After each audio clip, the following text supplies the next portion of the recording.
अरे सकाळी सकाळी देवाकडे एवढं काय मागितलंस? सांगायलाच पाहिजे.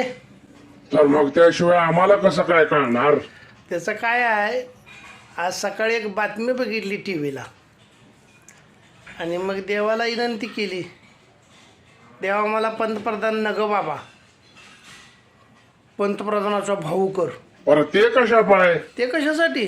और हम अगर ऑपोजिशन के नाते चुप रहे क्योंकि वो प्रधानमंत्री के भाई हैं तो वो भी ठीक नहीं होगा। तो इसको अपॉइंट किया गया, टेबलो फाइनल करने के लिए प्रतिदिन उनको 10,000 रुपया दिया जाना है, ये सर्कुलर कहता है। उनको टीएडीए, उनको गाड़ी, उनका सारा इंतजाम वो करेंगे सरकार। और 25 अक्टूबर 2025 को deputy secretary government of India ये सर्कुलर निकालेंगे। अरे ते बातमी बघितली असतीस तर तुला कळलं असतं. मिळून मिळून पंतप्रधानाला किती पगार मिळणार? 1,66,000.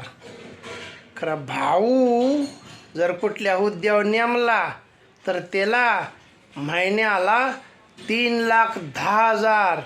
अरे 30 दिवसांचा महिना असला तरी 3 लाखाला मरण नाही.